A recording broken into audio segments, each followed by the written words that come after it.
And welcome back to part 2 of the AJA Sports Show Fantasy Wide Receiver Breakdown, as brought to you by FantasyPros.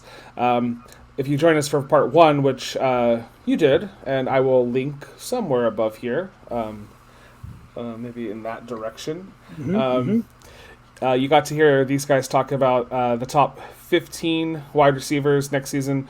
All of them primo, all of them grade A. The devil is in the details. We still got some more details to share with you guys, and a couple of I'm sure a couple of fun takes to go along with it. We'll hop on next into the tier 4 of Fantasy Pros rankings. If you caught Jay's take about Godwin, he was talking about this guy next, Mike Evans, sharing the load over there in Tampa Bay. So take it away, Jay.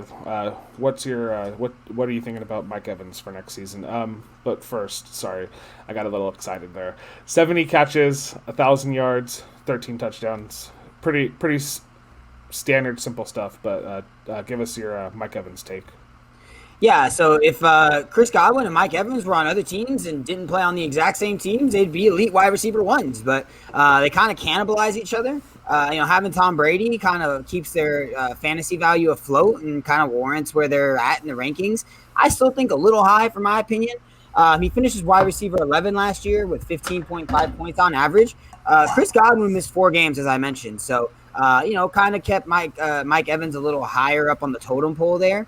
As Asa mentioned, career high 13 touchdowns last season. He did see a career tying high red zone target at 19, which is good to see. But we know Tom Brady likes to target those bigger receivers and bigger pass catchers in the red zone. So that's not anything too crazy. But again, like I mentioned, just the same problem as Chris Godwin. They're going to cannibalize each other. Tom Brady, as we talked about, loves to throw to the middle of the field, short stuff, get the ball out quick. Mike Evans is more of an over-the-top guy. Doesn't play in the slot as much, especially when you have Scotty Miller and you have Chris Godwin there taking over those slot snaps. So I think he's good right there at 16. I don't think I'd have him much higher than that. I don't like the guys below him very much to surpass him. So I think he's good right around there. Cool. Good to know. Kind of predictable potentially as a wide receiver there. First season with Tom Brady was pretty successful on all accounts. I guess they won the Super Bowl, so I guess it was pretty successful. But yeah, they're not, potentially not changing much there, right? So could see similar statistics next season. The next guy on our list is one of a few in the league that can do it all. I think if you looked at Tyreek Hill as the first one, Robert Woods might be the second guy that gets involved a little bit everywhere on the offense. Last season, he had 90 catches for 936 yards and 6 touchdowns. Ran the ball 24 times for 155 yards and 2 touchdowns. So the Rams will, scheme up plays for him, quite a bit. And he's good. So what are you thinking, though, about Robert Woods, though, Andrew? So it's a bit of a similar situation when you look to the opposite coast in Tampa. I guess you called Robert Woods and Cooper Kupp. We'll talk about Kupp later, but fringe wide receiver 1 guys who kind of, eat into each other a little bit. He had 90 receptions this season, and he had 90 receptions the season before. The season before, he was able to get past the 1,000-yard mark. This season, he wasn't, so take that for what you will. He just plays in an offense where they don't throw the ball down the field a lot. But with a new quarterback coming in, Matthew Stafford, that could change. He was more regarded as in his days in Buffalo, I think you remember, he was more regarded as a downfield threat when they were trying to kind of find themselves and figure out what they were going to be going forward. Mm-hmm. But like you mentioned, he has a very low ADOT, 6.8 yards is his average depth of target, but he's excellent after the catch, and that's what makes him super dangerous. He averages 5.6 yards after the catch, and about 55% of his yards came in 2020 came after the catch. So in my opinion, he's going to be a solid and reliable wide receiver too. He's durable. He's going to play all the games. And the other encouraging thing is since he joined the Rams back in 2017, I believe it was, he's not averaged fewer than 14 fantasy points per game in PPR leagues. So it's just he's a good wide receiver. He's a veteran wide receiver. He'll be able to kind of get the job done with you. There's a couple guys I like underneath him that are, I'm not a big fan of his ranking. 17 seems a little high. I like his counterpart Cooper Kupp a little bit better, to be honest with you. But we'll see where he kind of, edges out and see how the Matthew Stafford effect plays in this Rams offense. I'm just giggling a little bit over here too because I just realized, oh, he's number 17, and he's 17 on this list. So Yeah. go figure there. Yeah, so you brought up a good point. A couple of the wide receivers we'll be talking about do share the load with a potential wide receiver one, which is perfect if you own the other. The one guy and the other guy gets injured, and you potentially see top 10 worthy plays here. So the first guy we'll be talking about next. He's the first guy that moved to a new team on this list. Kenny Golladay, a part of the New York Giants next season, will be getting balls thrown to him from Daniel Jones, as opposed to Matthew Stafford. Last year, injured most of the season, but had 20 catches for 338 yards and 2 touchdowns. What do we? You have the crystal ball in front of you, Jay? Can you tell us what you think Kenny Golladay will do next season? Yeah, and it's not good for Mr. Golladay. He missed 8 games last year with that hip injury, as you mentioned. So I'll focus on 2019 and 2018. Those are the last 2 full seasons he played. 2019, he finishes wide receiver 9, which is great. Averaged 15.5 fantasy points per game. In 2018 and 2019, he had over 100 targets in both of those seasons, over 1,000 receiving yards. And in 2019, he had 11 touchdowns. Now, that's really good. It also might have been an anomaly because that's one shy of his whole career total. So, it's a breakout year for him right there in 2019. I'm sure he's glad he got paid. I mean, I'd be glad if I got paid. But like the Bucs, the Giants have a lot of mouths to feed over there, man. Saquon Barkley's coming back. Darius Slayton is the guy who takes the top off the defense on the other side. Sterling Shepard's in the slot. Evan Ingram is a very good tight end, especially in the receiving game. So I feel like his upside's a little bit capped. He doesn't really have that breakout potential. I don't think we're going to see 11 touchdowns. I mean, I don't think I'm going out on a limb by saying we're not going to see 11 touchdowns. But the O-line for the Giants was a big problem last year. Didn't improve. And then the main thing is the guy who's throwing the football, I don't know if he's the guy. I have to look and see. This is kind of like, and we talked about it before, right? This is the Giants, and I know everyone's going to talk about they kind of overpaid for Kenny Golladay. They overpaid right now to see if Danny Dimes, okay, Mr. Trip on his own foot, is the guy, okay? Because this is it. If you can't ball out this year in the NFC least with this group of guys, I mean, maybe look at a quarterback change here next year. Quarterback change. Yeah, the Giants, kind of had a chance to make the playoffs last season. I say kind of because it was just a mess. They have the 11th pick next season. Maybe they, beef up something a little bit for. Everyone had a chance in the NFC East to make the playoffs. I mean, Jesus. Yeah, that was sorry for sure. Yeah, might be maybe the most overrated guy we will talk about, or just the riskiest, so to speak. But we'll move on to DJ Moore from Carolina. Had 118 targets last season, 66 catches for 1,193 yards receiving and 4 touchdowns. Potentially the quietest name on this list, though, right, Andrew? What are your thoughts for him next season? So his role kind of changed a little bit. He wasn't known completely as just kind of a deep ball guy. The emergence of Robby Anderson with this last offseason kind of took away a lot of his work from the slot where he kind of made his money. He was really known his first 2 seasons as a yak guy. He keeps that number up at 6.1 yards after the catch. However, only 33% of his yards from last season, of those almost 1,200 yards, came after the catch. And he relied heavily on the deep ball, as you'll see from his 18 yards per reception in 2020. I just don't know if that keeps up. Again, his role just changed because of who they brought in and because of who the quarterback is. I definitely think that he can be a little bit better with his reception to target rate.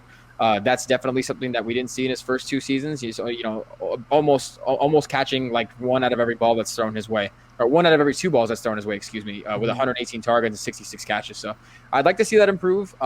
And he ran a lot out of the slot, but again, Robby Anderson got a lot of those targets. Even though 40% of DJ Moore's snaps on offense were from the slot in 2020. So again, it's going to be one of those things where we have to wait and see how the offense changes in an offseason, now with the second year of Matt Rule, and see how he finds his footing a little bit. Not that he wasn't good last year, he was great. 1,200 yards, nothing to hit, like, not be happy about. But that emergence of Robby Anderson really took away a lot of what he was able to do in the middle of the field. So we'll see. Just if I can mention something real quick, Ace. Yeah, 1,200 yards was great. Like I mentioned before with kind of the Cowboys, and I mean it more towards Panthers. They stunk last year, losing all the time. And Matt Rule, as Andrew so intelligently pointed out, handpicked Robby Anderson. They were together at Temple when he was in college, and he went out there in free agency and was like, "Yeah, I'll take Robby Anderson." And Andrew's 100% right. Robby Anderson was a take the top off the defense type of guy when he was over in the Jets, and they completely flip-flop roles, absolutely out of nowhere. Nobody thought that when we were doing DFS research last year.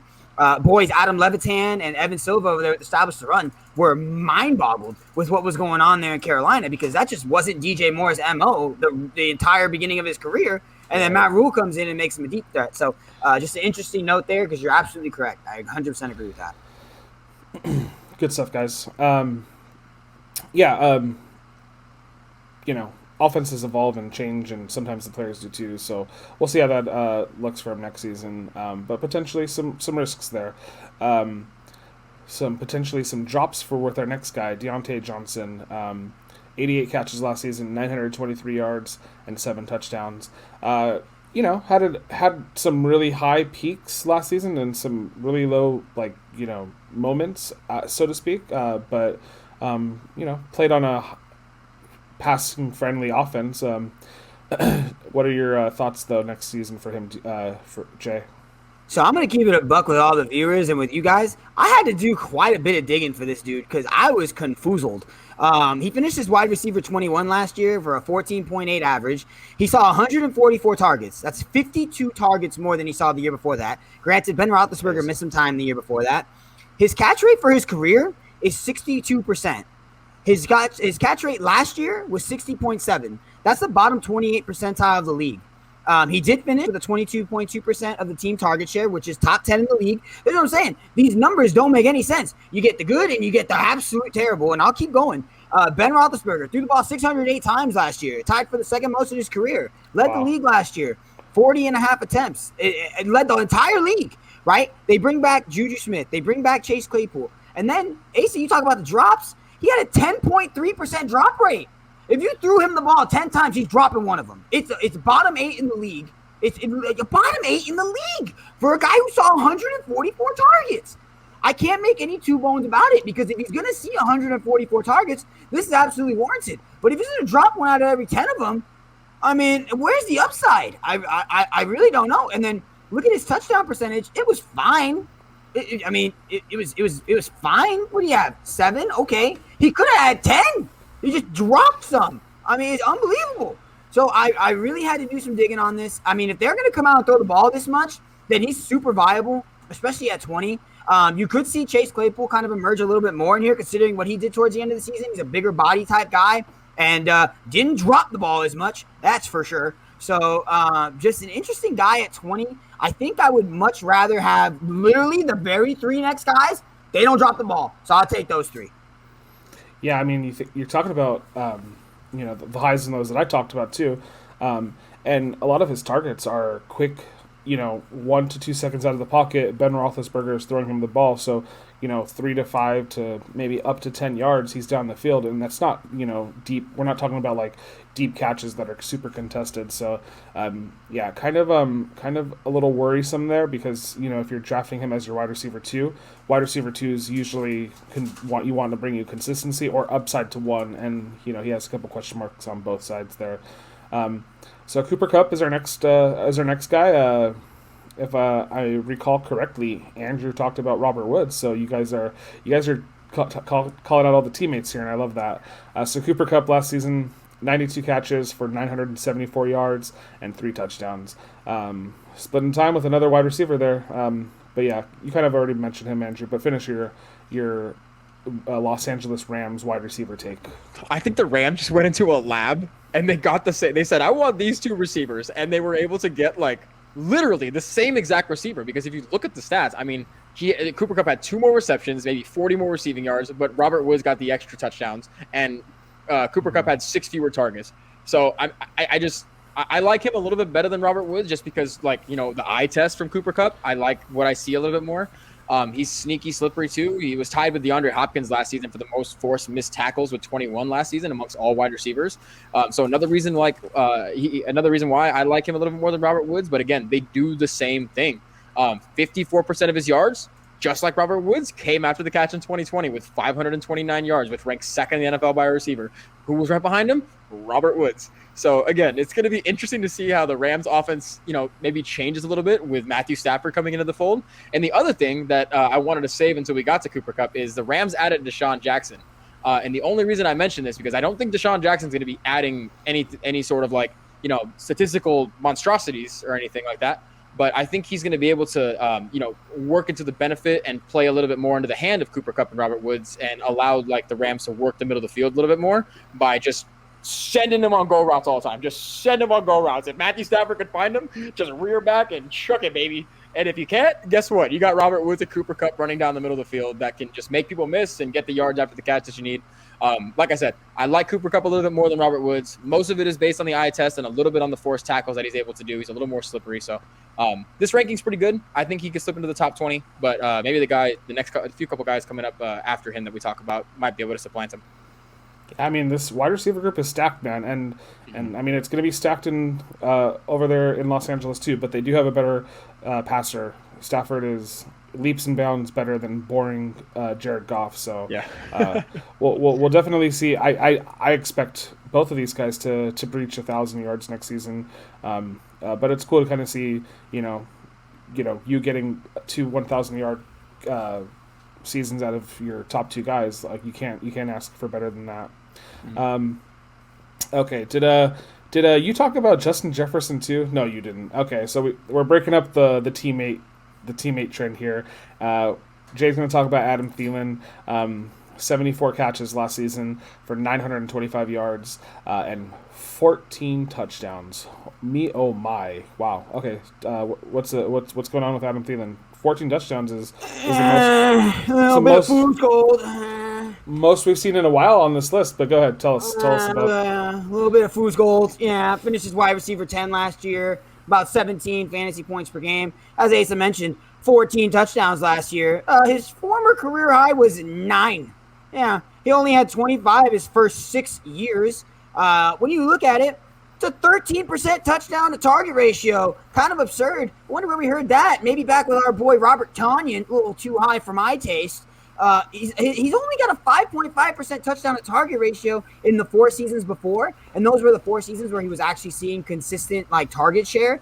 So almost triple the amount. Hard to imagine that continues. He's the number 3 option in that offense now, behind Dalvin Cook and behind Justin Jefferson. Wink, wink, Andrew. And, it helps when Kirk Cousins throws for his career high 35 touchdowns. Now, a little bias here, not going to lie. I got my boy Irv Smith's fantasy value going to the moon. So if that's the case, it's going to have to take some touchdowns away from my boy Adam Thielen. So, I think he's solid right there at, he's at 22 right now.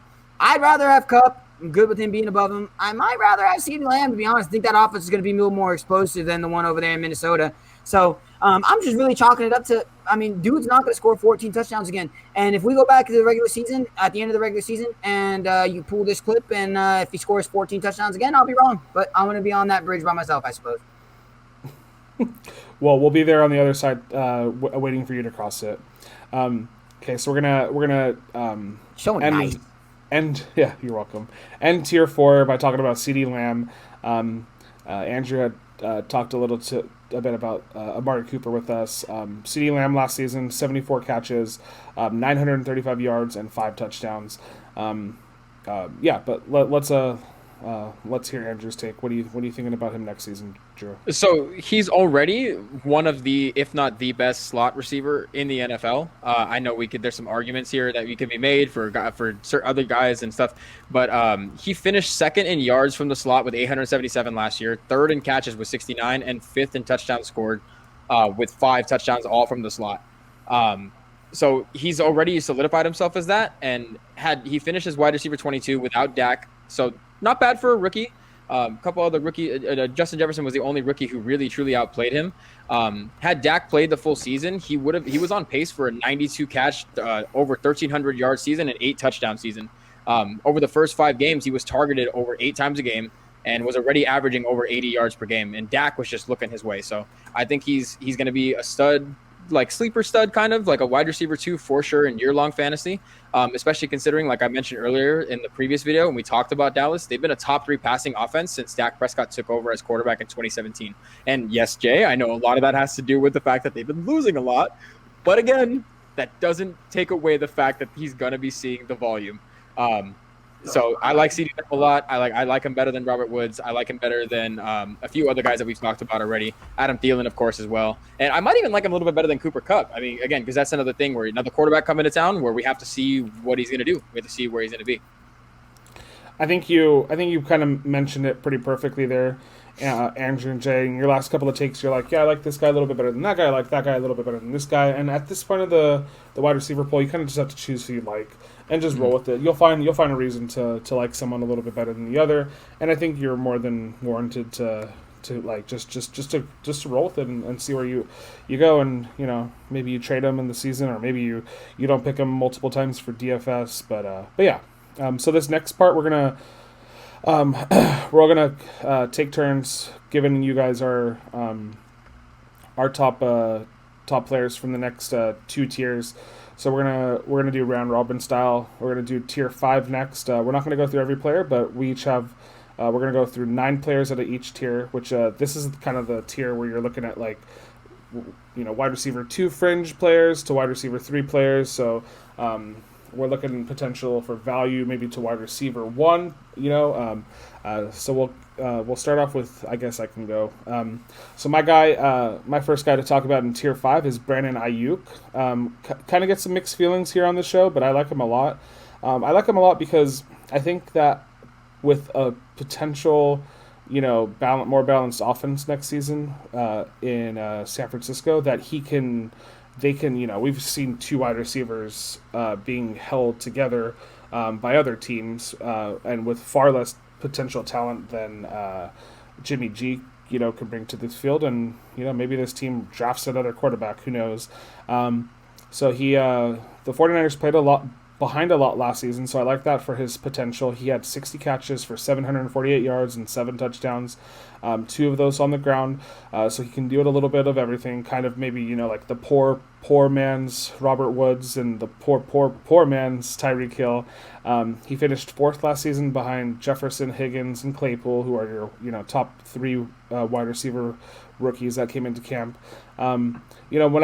My initial thoughts of this guy is like, oh, he's a small guy. He gets, he's scrappy, but this guy's 6'1", so I mean, he's not like, he's not super short. He plays really well after the catch, so I like that quality about him too. From what I kind of see him as maybe like a poor man's Justin Jefferson, if I'm talking about a poor man something here. And I don't see him necessarily becoming a wide receiver 1 next season, but I think he has potential just for, if on terms of usage, being able to like, working with Shanahan there to just scheme for him. And Jay's, likes Deebo Samuel a little bit more. And Deebo's a good wide receiver, but if anything, I think Deebo takes a little bit of the focus away from Aiyuk, and then Aiyuk is able to play a little bit more in that offense. Yeah, I'll go next since I have Deebo. He as Asa mentioned, he did miss some time last season. He missed 11 games. He should start opposite Aiyuk, like we talked about. 2019 was the last year he was pretty healthy. Started off slow, and finished off the last 9 games. Caught 39 of 56 targets for 615 yards, only 2 touchdowns. I mean, I'm no 2 bones about it. It's an awful touchdown to target percentage over his career. He's only had a 3.2% touchdown to target percentage.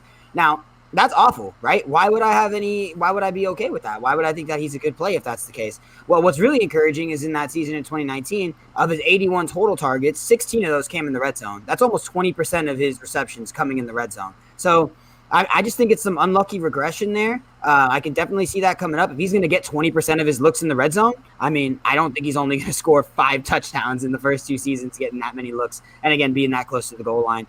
He's also great after the catch, which is something that Kyle Shanahan likes, right? West Coast style offense. Loves to get the guys out in space. 8.3 yards after the catch in his first season. 12.1 last season, even though it was a limited sample size, but those are two strong numbers that I can see, him continuing going forward. So I think Deebo Samuel is a good position there too. Yeah, I like Deebo a lot.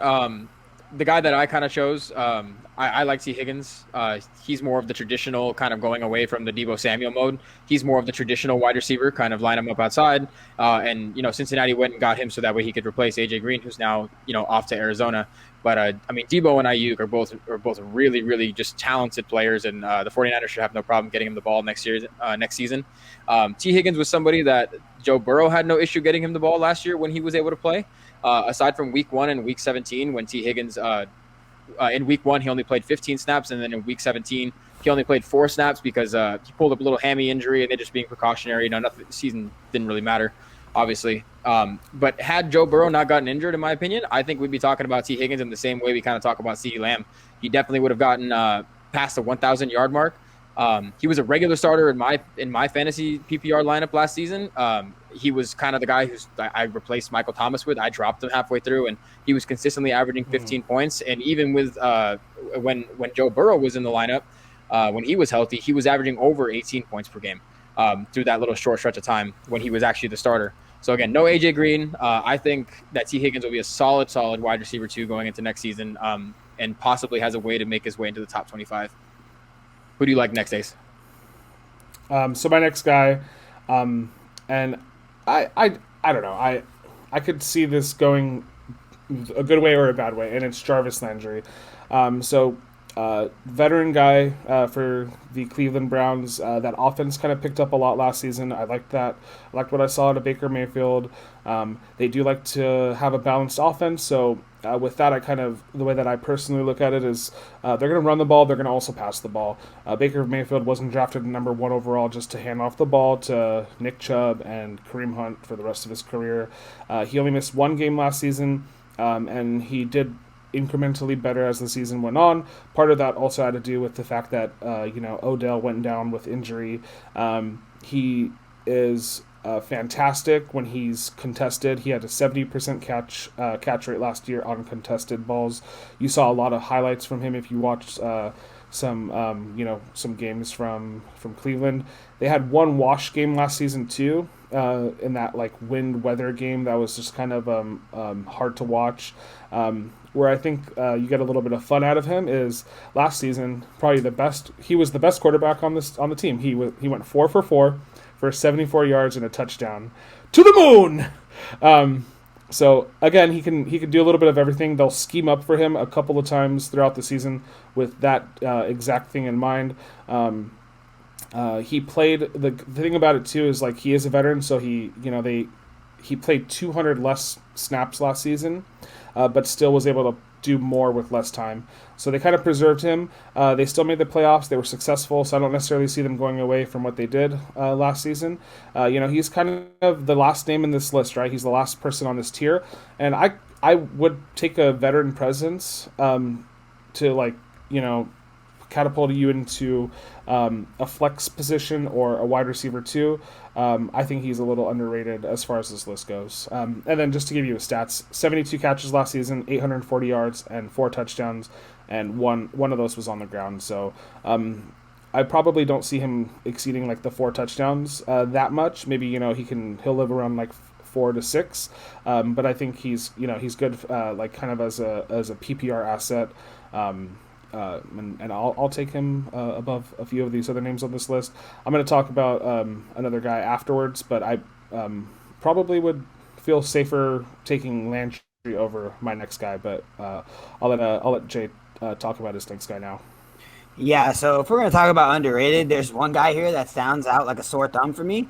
And digging in a little bit, it's pretty plain to see that Tyler Lockett does not belong in Tier 5. Yeah, just like that, Ace. Doesn't make any sense to me. 26. Yeah, 26. And I get to you, baby. I'll get to you right now. Okay. Just signed a 4-year, $69 million deal. Okay, good for him. Don't really care about that. 28 touchdowns in his last 3 seasons. When you look at 2018 to 2020, here is fantasy finishes. 2018, wide receiver 16. 2019, wide receiver 13. 2020, wide receiver 8. It's just unreal. Over the last 2 years, he's had over 100 targets, 1,000 passing yards. Then when you look at the usage, 79 air yards per game, 84th percentile in the league. 29% of the team air yards per game, 87th percentile of the league. 24.6% target share on his team, 96th percentile of the league. So 26 is just absolutely egregious. He belongs in tier 4 at the absolute minimum. Dude's going to finish in that middle team tier, right at 15, 16 area pretty consistently. So, my next guy is somebody I actually cannot stand. So it's not going to be everyone that we really like. But Tyler Lockett is somebody who does not belong with these other group of guys here.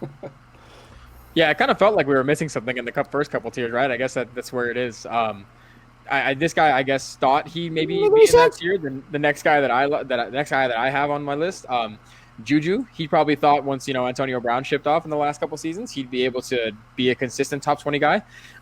He finished as wide receiver 16 last year, and a lot of that had to do with the fact that he was involved in Pittsburgh's offensive scheme, which is basically just throw the ball to the receiver just a yard past the line of scrimmage or before it or behind it. So he finished top 10 in both receptions, and then the touchdowns had to go to somebody because Diontae Johnson was too busy dropping all of them. So he finished top 10 in touchdown score with 9. I don't really know if I expect that to happen again. Like you said, the emergence of Claypool was super promising for the Pittsburgh offense. Diontae Johnson, for as much as we want to gripe about him in his drops, he's a super explosive receiver, and he's great after the catch. JuJu, I really don't know. I don't know what he's doing returning back to Pittsburgh. I mean, after saying he wasn't going to go, he's an okay wide receiver 2 option, maybe fringe flex guy. The only really encouraging thing that JuJu did well, and again, this has just a lot to do with the volume, is that he was tied for the league in targets on third down with 43. He was tied with DeAndre Hopkins. Again, one of those things, take it what you will. Doesn't really help you for fantasy purposes. But I just don't expect him to be in the top 10 in those 2 categories in both receptions and touchdowns, which is what's really elevated him to a wide receiver 16 status. So about 25 is where he's at now. I'd imagine him to finish somewhere 25 to 30. If I'm wrong, I'm wrong. I mean, it's JuJu, whatever. If I can just interject, because I can never take the time away to not talk about it. Big Ben gonna go to the gym? Huh? Wanna hit a weight room this offseason? Huh? Maybe maybe eat a salad? Huh? He's back. Yeah, he's back. I don't know how happy anybody is that he's back. Yeah. Take care of yourself. You're an NFL quarterback. You're not the Santa Claus character from the Christmas movie, huh? Get it together over there. Jesus Christ. And he did take a pay cut to be with the team, so yeah, he's probably not going to shed those pounds now that he lost a little bit of money. He's eating all the team food. Might get some money back.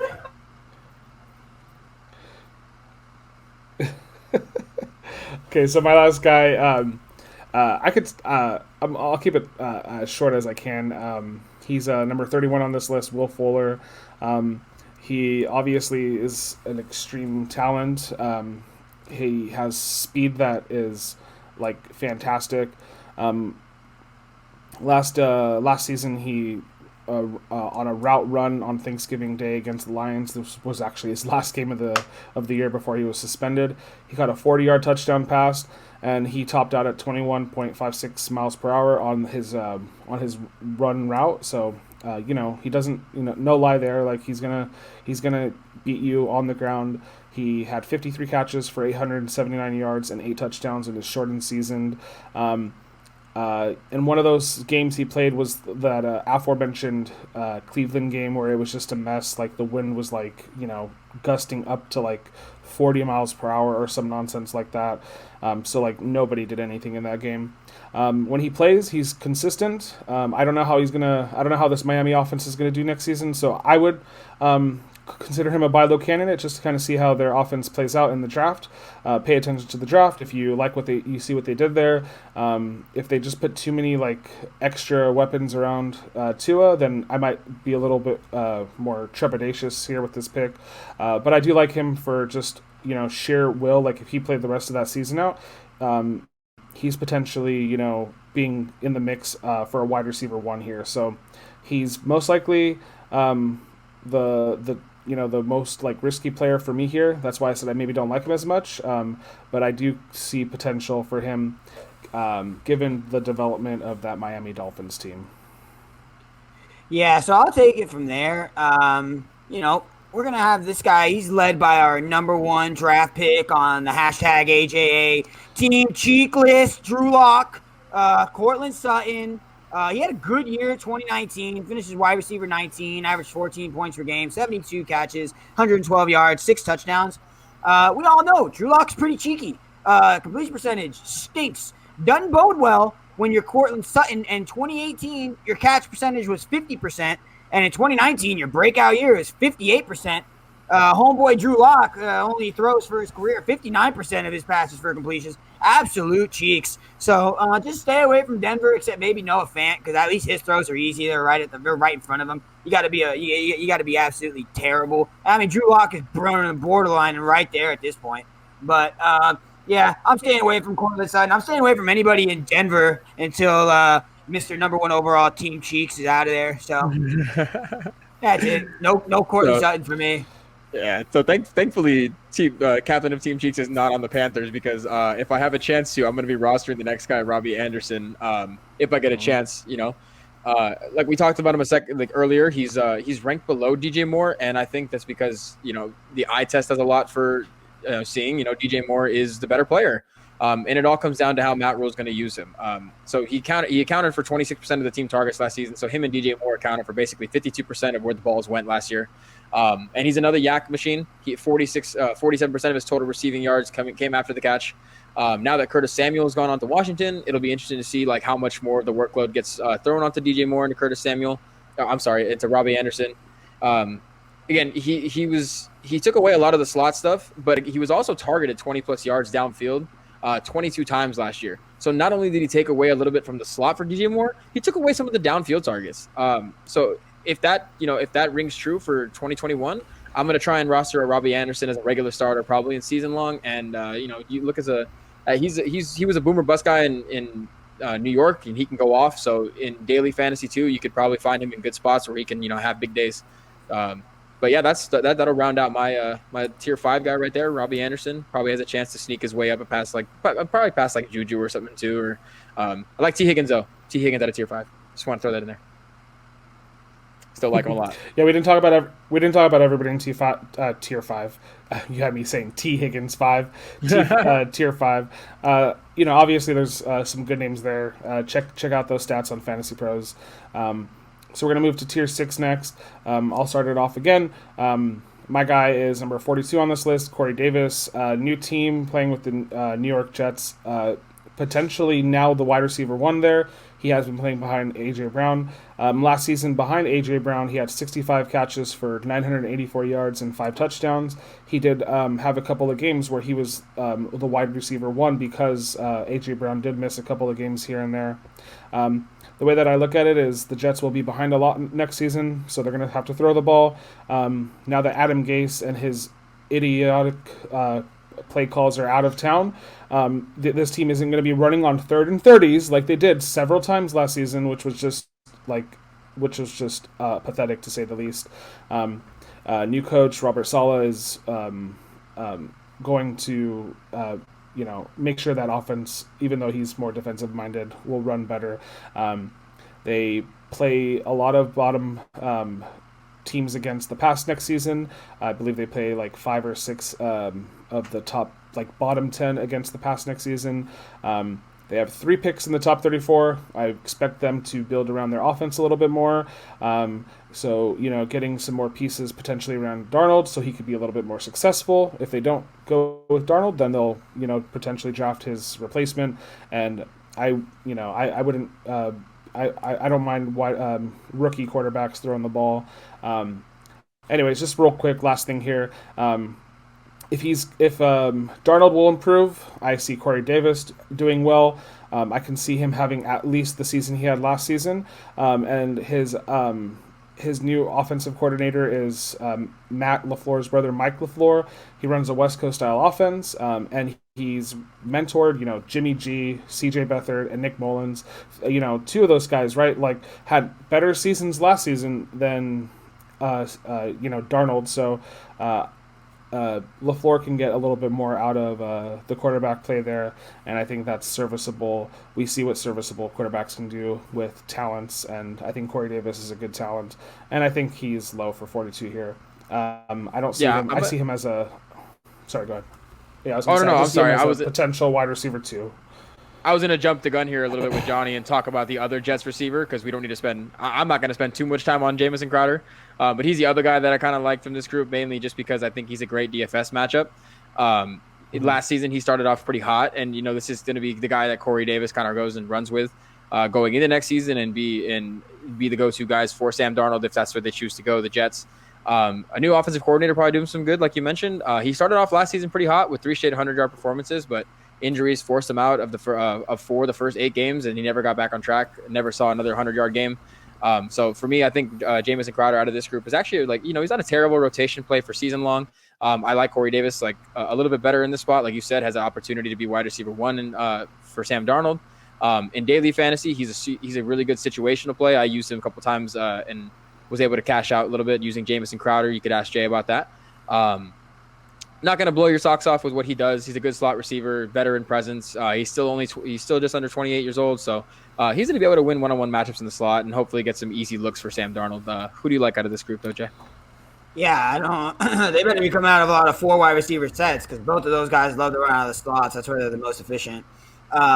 Going to stick with the DFS narrative here because my boy Marquise Brown is just not a season-long guy that I'm interested in.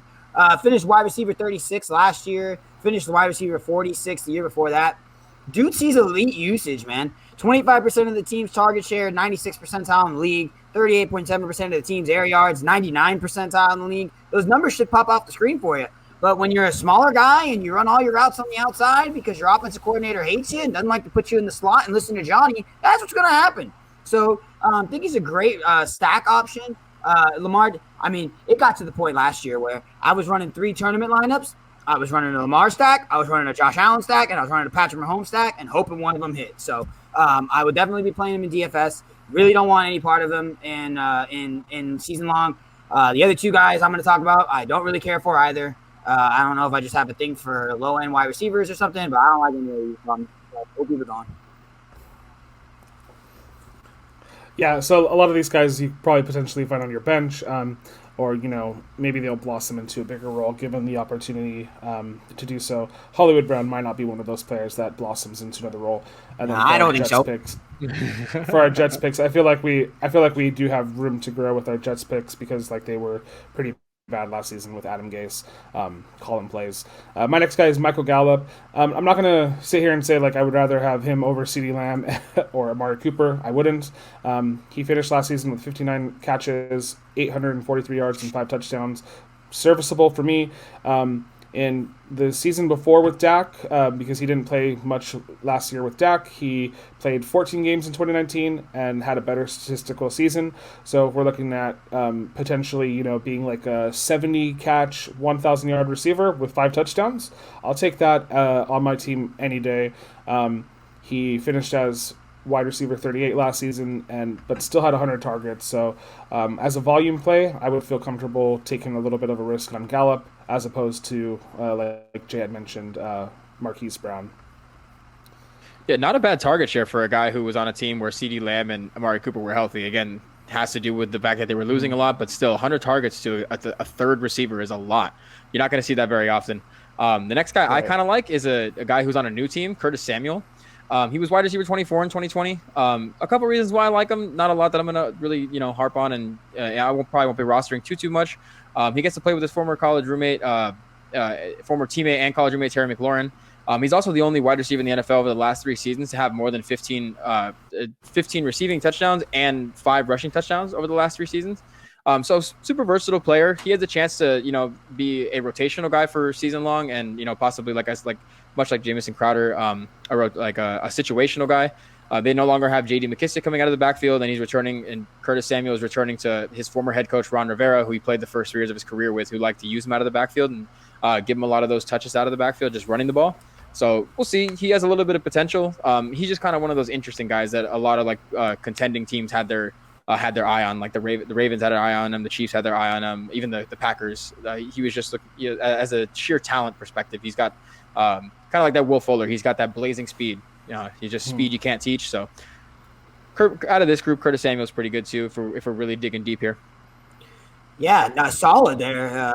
Channeling the ETR boys over there, stop it to run again. Adam Levitan and Evan Silva, shower narrative. It's all about it. Another guy that I'm not too big of a fan of is Sterling Shepard. Has nothing to do with him as a player. I think he's actually a pretty good wide receiver, especially out of the slot. He's been injured the last 2 years, missed 8 games. He's averaged about 7.2 targets per game in his career. But as we kind of already talked about, the Giants' offense should be loaded. They have a lot of playmakers out there.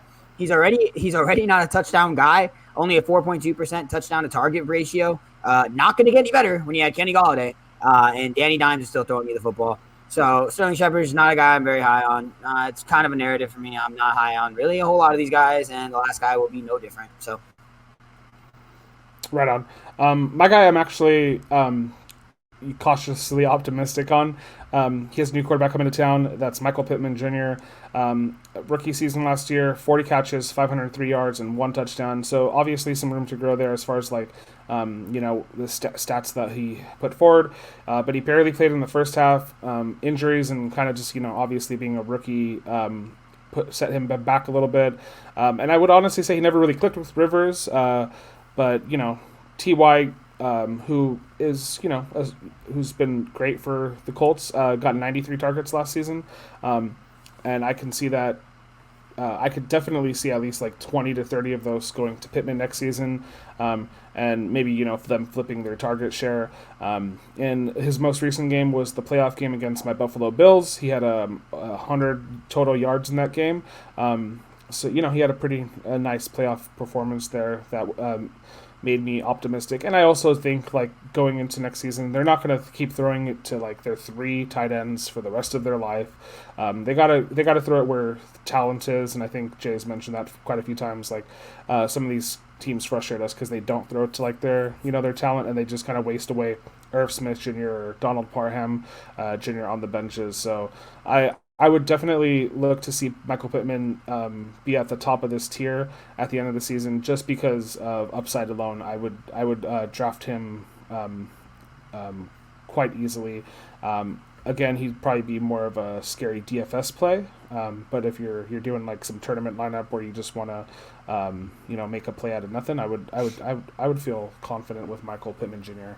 Let's go to Jay next. So we don't, because he says he's not high on his last guy. So I don't want to end on a pessimistic note. So take it with the next one, Jay.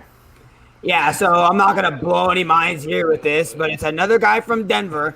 Anybody quarterback, my number 1 draft pick, Team Cheeks, stay away. Jerry Jeudy, right? First round draft pick. Let's get him the ball. Saw 113 targets last year. That's a lot of targets. Kind of bad when you only catch 52 of them, huh? I mean, Jiminy Christmas, he was bottom 4% of the league in catch rate. He only caught 46% of the balls thrown to him. Good Lord, that is terrible. Make it even worse, he was bottom 4% of the league in drop rate. He dropped 11 of them. You threw the ball to him 100 times, 11 of them were hitting the floor right off his hands. It's ridiculous. It's absolutely terrible. Don't even bother with these Denver guys. Like I said, Noah Fant you can draft. You can draft Noah Fant. He's a bear. It's kind of hard to miss him. He's so freaking big. But don't even bother. This number 1 overall Team Cheeks guy just ruins everything, man. I don't know how. Lord. Actually, I should have let him go last, Andrew. I don't know how I'm not sure how to follow that up, but I like Laviska Shenault Jr., man. I don't really know. At this point, you never, oh, man, the Team Cheeks got me going, dude. Yeah, Laviska Shenault Jr., not bad. I don't really. I have some information here, but I mean, it's just kind of 113. They threw the ball to him 113 times. He only caught 52 of them. It's egregious. Well, he did score a 90. He did score a 92-yard touchdown pass. So take that away and see how bad he is. Good Lord. So maybe he could be Yeah, I don't know. Okay. Well, Laviska Shenault Jr., like Andrew said, nice player out of Jacksonville, new QB in town. The sky's the limit, to the moon, as a Gru and Dogecoin might say. Okay, he's just good. Real quick, just because I have to throw something on him. Thank you. He's good after the catch. The only issue, he never got over 100 receiving yards last season, but kind of hard to do when you have Gardner Minshew, hand of our mustache, throwing in the football. he had a really low ADOT, so he's going to get you the PPR points if he gets a lot of volume, at least 1 point, because he's just going to catch a football.